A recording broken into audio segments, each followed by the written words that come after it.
আসসালামু আলাইকুম নমস্কাৰ বন্ধুসকল মই আজি আহিছোঁ মানে এইটো ভেলামাৰী চৰ বুলি কয় ভেলামাৰী চৰৰ এই চক মিয়া খেতিয়কে চাৰে চাৰে মাকৈ খেতি আছে মাকৈ খেতিৰ মাজতে মিয়া খেতিয়কে এজন শিক্ষিত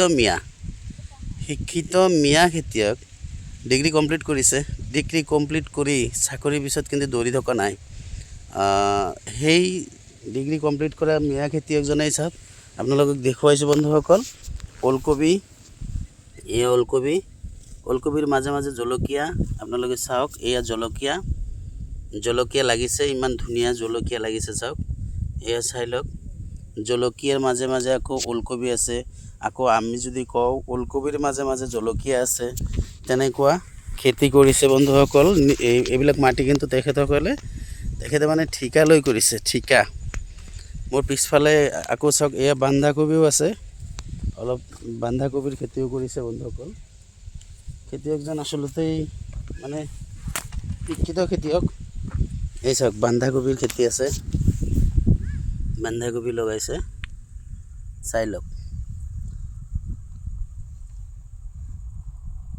এয়া বন্ধা হৈয়ে গ'ল বন্ধাৰ চিষ্টেমটো আহি গৈছে চাওক শিক্ষিত মানুহ BA পাছ কৰি কি কৰিব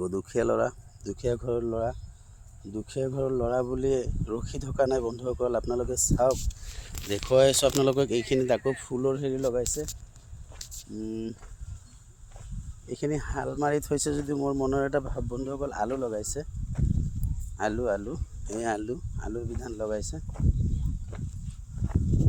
আপোনালোকক দেখুৱাই আছোঁ আৰু মই খেতিয়কজনৰ ওচৰলৈ গৈ আছোঁ আচলতে খেতিয়কজন কোন হয় এইটো মই জনাম ডাঠাও আছে এইটো বিলাহী লোকেল বিলাহী খেতি এইটো চাওক কিমান ধুনীয়া বিলাহী লাগিছে চাওক বন্ধুসকল বিলাহী কিমান ধুনীয়াকৈ লাগি আছে গছত এতিয়া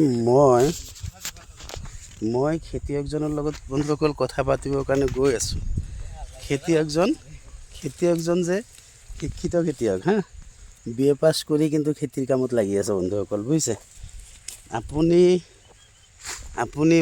আমি যিবিলাকক মিয়া বুলি ইটিকিং কৰোঁ এয়া মিয়া খেতিয়ক দাদা এইবিলাক বিলাহী কোনে লগাইছে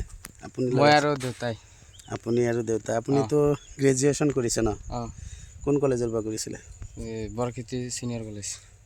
বৰক্ষেত্ৰী মহাবিদ্যালয়ৰ পৰা আপুনি ডিগ্ৰী কমপ্লিট কৰিছে ডিগ্ৰী কমপ্লিট কৰি আপুনিতো চাকৰিৰ পিছে ঘূৰিব পাৰিলে ইমান ঘূৰাৰ বাহিৰে ডাইৰেক্ট দেউতাৰ লগত খেতি বাতিত কামত লাগি গৈছোঁ এনেফালে ঘূৰিব লাগে সেইবিলাক বাচ্চা দিতে খেতিৰ কামত লাগি গৈছোঁ ইয়াতে আৰু পইচা আহি যায় এতিয়া চাকৰিত কৰি পইচা বেছি খেতিত ৰাজনীতিৰ পিছত ঘূৰিব যোৱা নাই যোৱা বহুত শিক্ষিত ল'ৰাইচোন চাকৰি বাকৰি আশা কৰি ৰাজনীতিৰ পালি নেতা ইহঁতৰ পিছে জিন্দাবাদ মাৰিব ঘূৰি থাকে নাই সেইবাৰ ইচ্ছা নাই সময় নাই এতিয়া আমাৰ কাম বন কৰিব লাগে পইচা লাগে সংসাৰ চলাব লাগে সেইবিলাক ঘূৰাৰ পিছত আৰু পইচা খৰচ বেছি যায় সেইবাবে আমি দেউতাৰ লগত নিজে একেলগে খেতি কৰি আছোঁ ডেইলি ইনকাম আহি আছে আমাৰ কি খেতি লগাইছে আপুনি বিলাহী বুইছোঁ বন্ধাকবি আছে আলু আছে 1.5 বিঘা বিহাৰ আছে জ্বালা আছে ডাঠা আছে আচ্ছা মই দেখিলোঁ আপোনাৰ এই হেৰি ওলকবিৰ লগত আপুনি হেৰি দিছে জলকীয়া দিছে ন কেঁচা দুটা খেতি একেলগে আহি আছে একেলগে ইমান ধুনীয়া ন এইটো মানে আগে পিছে কৰি থাকে এনেকৈ ভালে 2 বছৰ ধৰি একেলগে কৰি আছোঁ তাৰমানে দুটা বেলেগ কৰি কমচে কম 2 বিঘা মাটি লাগে কিন্তু দুটা খেতি একেলগে কৰিলে 1 বিঘাতে হৈ যায় অলপ পাতলকৈ দিওঁ খেতিটো এইটো চালে বন্ধুসকল মিয়াৰ টেকনিক জলকীয়া আৰু আপোনাৰ এই ওলকবি একেলগে কৰিছে যদি বেলেগে কৰিলেহেঁতেন 1 বিঘা 2 বিঘা বেলেগ মাটি লাগিলেহেঁতেন একেলগে কৰি দিছে ওলকবিৰ পৰাও টকা পাই আছে কেঁচা জলকীয়াৰ পৰাও টকা পাই আছে খেতিত কিন্তু মাটি দৰা এটাই গতিকে বন্ধুসকল আপোনালোকে চাওক এইটো বিলাহী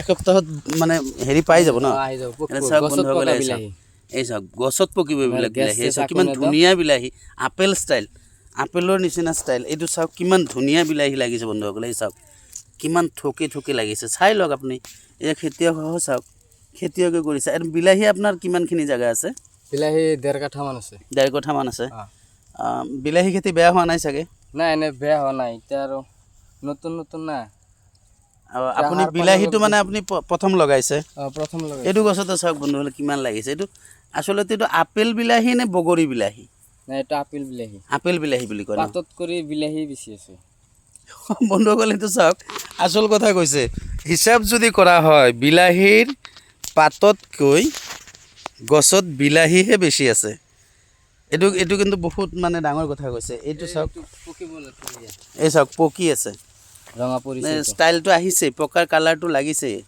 এইটো চাওক হিচাপ কৰিলে পাত যিমান আছে গছত তাতকৈ বিলাহী বেছি আছে এই চাওক চাওক আপোনালোকে চাই লওক গতিকে বন্ধুসকল মই যি কৈ থাকোঁ আপোনালোকক যি এটা কথা অনুৰোধ কৰি থাকোঁ আমাক মিয়া পূৰ্ববংগীয় অচিনাকি বিশেষ সম্প্ৰদায় এইবিলাক বিশেষ মানে নামাকৰণ আমাক নকৰিব আমাক আপোনালোকৰ মাজৰে আপোনালোকৰে ভাই ককাই বুলি আপোনালোকে আমাক লগত লগ না আহক আমি একেলগে হাতে হাত ধৰি অসমখনক আমি এখন ভাৰতবৰ্ষৰ মাজত এখন উন্নতমানৰ প্ৰথম স্থানৰ অসম সোণৰ অসম ভূপেন হাজৰিকাৰ দেৱৰ গানৰ কথাৰে সোণৰ অসম প্ৰতিষ্ঠা কৰাৰ কাৰণে আমি সকলোৱে আগৰণুৱাৰ ভূমিকা পালন কৰোঁ এতিয়া বন্ধুসকল খেতিয়কজনে বিলাহীৰ মাজত আকৌ ডাঠা দিছিলে এই ডাঠাও কাটি লৈছে ফ্ৰী এইবাৰ ফ্ৰী মানে একেলগে আহিছে এনাই হৈছে এতিয়া আমি ৰাখি থৈছোঁ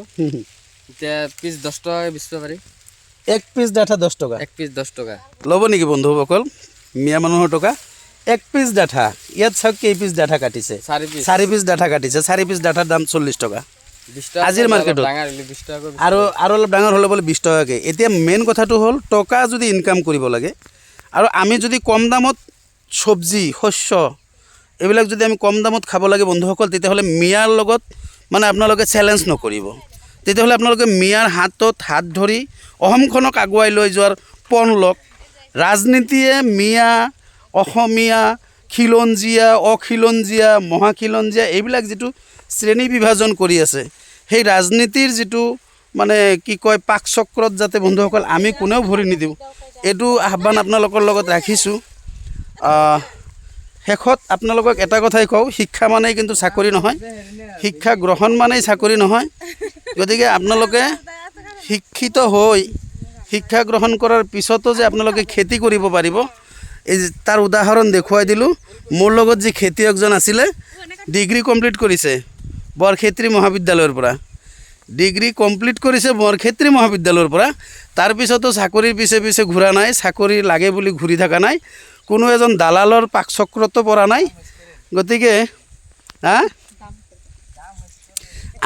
আজিৰ তাৰিখত আপোনালোকে বন্ধুসকল এই কেঁচা জলকীয়া কিমান টকা কিলো কিনি খাই আছে আমাৰ মানে বন্ধুসকল মেক্সিমাম এটাৰ কিলো হিচাপত নিকিনে আমি মিয়াবিলাকে কিনো আধা কিলো 1 কিলো কাৰণ আমি জ্বলা বেছি খাওঁ আৰু ওলকবি আপোনালোকে কিমানকৈ কিনি আছে বাৰু আজিৰ তাৰিখত মাৰ্কেটত ওলকবি নিশ্চয় 40 টকা বা 30 টকা দি কিনি আছে তো এই সম্পৰ্কে আপোনালোকক কওঁ যদি মিয়াক আপোনালোকে ইটিকিং নকৰে তেতিয়াহ'লে এই চব্জি বেলেগ বছৰত অইন বছৰত কিন্তু এই সময়ত আপোনালোকে 5 টকাৰ বা 10 টকাত কিনিছিলে এতিয়া মই খেতিয়কজনৰ লগত কথা পাতিম ওলকবি কিমানকৈ বিক্ৰী কৰি আছে এইটো ওলকবি ন এইটো চাওক বন্ধুসকল এই ওলকবি জলকীয়াৰ মাজত ওলকবি এই বৰ্তমান ওলকবিৰ মাৰ্কেট কি আছে বৰ্তমান 30 টকা কিলো বিক্ৰী আছে 30 টকা কিলো 30 টকা যোৱা বছৰ কিন্তু ইমান দাম নাছিলে নাই যোৱাবাৰ বিক্ৰী কৰে না আধা বিঘা বিক্ৰী নকৰে গৰুক খুৱাই দিছোঁ যোৱাবাৰ এইটো ছিজনত এই ওলকবি বিক্ৰী কৰা নাই মানে দাম নাই 2 টকা 3 টকা আছিলে 1 টকা তথাপি মানুহে নলয় আধা বিঘা ডাইৰেক্ট গৰুক খুৱাই দিছোঁ আধা বিঘা যোৱা বছৰ আধা বিঘা ওলকবি ডাইৰেক্ট গৰুক খুৱাই দিছে আৰু কেঁচা জলকীয়াৰ দাম কিমান আছে এতিয়া বৰ্তমান 70 টকা 80 টকা বেছি পাৰি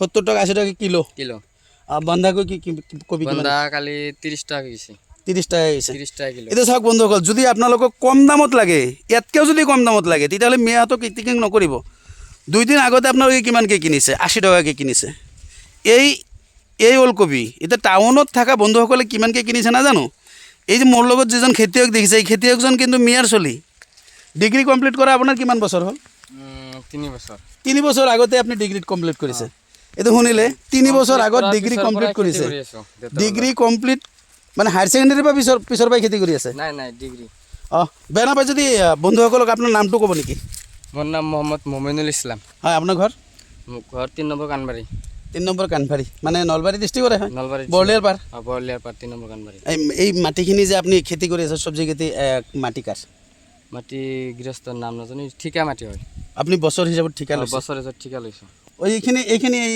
হালমাৰা দেখিছোঁ এইখিনি কি লগাইছে? এইখিনি হেৰি ধনিয়া পাত। ধনিয়া পাত। বন্ধুসকল এইয়া আপোনালোকে চাটনিত খায়, তৰকাৰীত খায়, এই ধনিয়া পাতৰ খেতি গাজিছে ধনিয়া পাত ধুনীয়া। আৰু আমি এতিয়া বন্ধাকবিৰ ফালে গৈ আছোঁ বন্ধুসকল। খেতি কিন্তু এইজন শিক্ষিত খেতিয়কেই কৰিছে। বন্ধাকবি হে আচ্ছা এই মমিনুল ভাই এই বন্ধা আপোনাৰ ইয়াত কিমানখিনি লগাইছে? এতিয়া 1500 পিচ লগাইছোঁ। মাটি কিমানখিনি? মাটি 1.5 কঠামান হ'ব। 1.5 কঠাত 1500 পিচ পিচ মানে 1500 পিচ এই 1.5 কঠাত। 1.5 কঠা দেখাততো বেয়া হোৱা নাই। নাই এনে ভাল হৈছে, বৰ্তমান দামো ঠিক আছে। কালি 30 টাকা পাইছোঁ, আজিও লৈছোঁ। আৰু কালি কিমান লৈছিলে? কালি লৈছিলোঁ 30টামান লৈছিলোঁ। 30টাত কেই কিলো হয়? 30টা 40 কিলো। 30টাত 40 কিলো। 40 কিলো। এইটো 1 কিলো 800 মান হ'ব। এই আপোনাৰ হাততটো আপোনাৰ এইটো 1 কিলো 800 একদম পুৰা টাইট মাল। এইয়া চাওক, এইটো 1 কিলো 800 মানে 2 কিলোই প্ৰায়।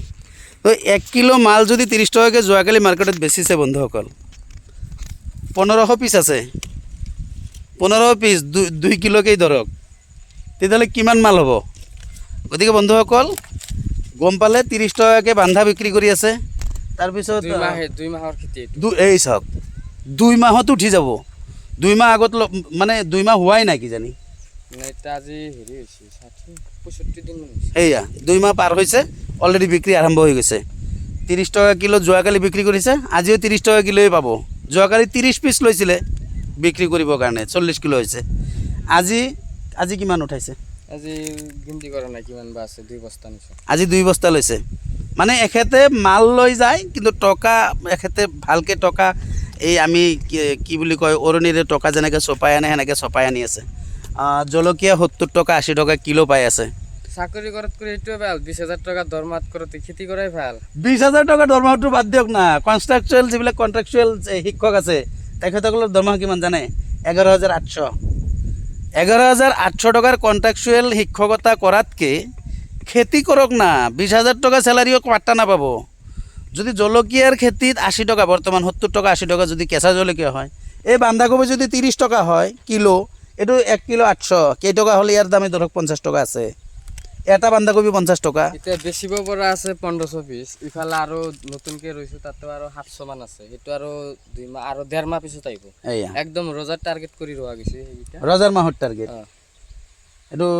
এতিয়া এই শিক্ষিত যিবিলাক বন্ধুসকলে চাকৰিৰ পিছত মানে অনাই বনাই ঘূৰি আছে, কোনো ধৰণৰ খেতি বাতিত লগা নাই, হয়তো লাজ কৰি হওক কিবা হেৰি কৰি হওক, বুজি পাইছে? এইবিলাক আৰু 20 দিনমান লাগিব, 20 দিন পিছত বেচাৰ উপযুক্ত হ'ব এই বস্তু। হয় হয়, এইবিলাক চাওক, এইবিলাক 20 দিন পিছত বিক্ৰী কৰাৰ উপযুক্ত হ'ব। 300 মান হৈছে। এইয়া আধা কিলো 300 গ্ৰাম মান হৈছে, টাইট হৈছে। এইটো 15 দিন লাগিব, আৰু এইবোৰ 1.5 মাহ 1 মাহৰ বেছি লাগিব। এইবোৰ একদম নতুন পুলি। হয় হয়, নতুন পুলি 1.5 মাহ লাগি যাব ন? 1.5 মাহ পিছত বিক্ৰী কৰাৰ হৈ যাব। এইখিনি নতুন পুলি 700। আজি এসপ্তাহ হৈ ৰৈছোঁ। হয় হয়, এইটো 50 দিন লাগিব। ডিষ্টেঞ্চটো কিমান আছে এটা পুলিৰ পৰা আৰু এটা পুলিৰ distance? 14 inch. 14 inch by 14 inch. 14 inch by 14 inch ইফালে বেছি আছে, একফালে 18 ইঞ্চি আছে, একফালে 14 ইঞ্চি আছে। সেইবিলাকো এনেকৈ আছিলে? নাই, সেইবোৰ অলপ ঘন। এইটো 12 বাই 18 আছে, এইটো 14 বাই 18 আছে। সেইকাৰণে মানে একেবাৰে খোজ দিব পৰা জাগা নহয়। জাগা নাই।